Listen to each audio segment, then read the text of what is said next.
So, on to Guatemala, starting in the ancient city of Antigua. It used to be the Central American capital, but we had 3 earthquakes in the month that we were there, so you can see why the Spanish got spooked and moved the capital. Bonus is though, that this old colonial city has been mostly preserved, like a sort of tourist time capsule. We liked it so much we decided to rent an apartment and make it our base to explore the country. And it's a great base. There's amazing old buildings like Santo Domingo to explore, great food, great coffee, and excellent cheap Spanish schools.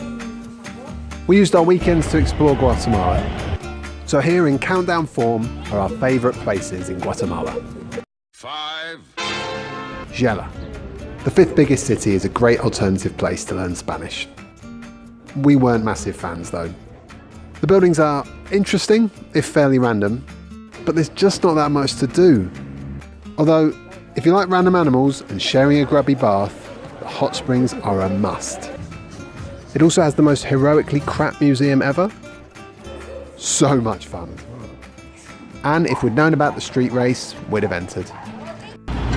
Instead, we went on a volcano hike that became more of a car journey. But when a man in a bull truck pulls over and offers a lift, who's seriously going to turn that down?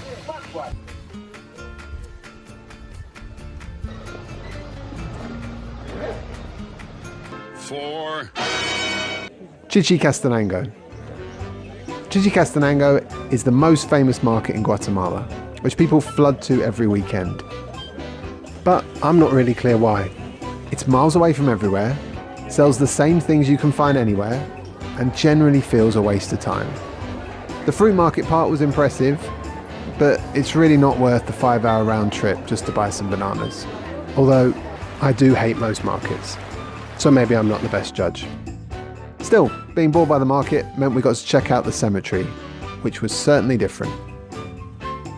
3. We didn't meet one person who had anything nice to say about Guatemala City. But to be honest, we thought it was alright. Granted, you wouldn't plan a holiday around it. But a long and slightly painful story about the Guatemalan Postal Service meant we had to go to the ludicrously grand post office to hunt out a package. Besides that, the main square is lovely. The Palacio Nacional shows just what can be achieved when people are brutally forced to do something. And we visited some museums ranging from the good to slightly strange. We also found some nice places to eat and drink. And most importantly, we got our parcel. Semuc Champe is one of the top sites, but still remarkably hard and treacherous to get to. But it's so worth it. It's a natural limestone bridge that passes over the Cajaban River. Despite it being rainy, we had a great time exploring the rivers and caves, including this amazing plant cave. 1.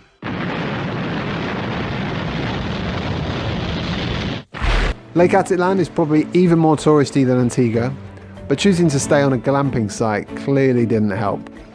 But not only was it fun, seeing a morning sunrise over the lake was one of the most beautiful things we've seen whilst we've been away. Thunderbirds are go. Okay, so Antigua is really touristy, and everyone says how it's not real, but who cares? It's nice. There's loads of incredible buildings to visit.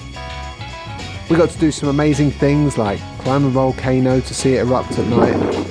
Top tip, by the way, to always spend extra on decent tents in case of rain. There's lots of beautiful farms and gardens, including at the macadamia farm where we had breakfast. And we did a handmade peanut butter making course, which was pretty random, but resulted in the nicest peanut butter I think we've ever eaten. In fact, the only downside to our stay in Guatemala was hearing Despacito literally everywhere we went. Still, this version on the street was easily the best we've heard, so I'll leave you with that.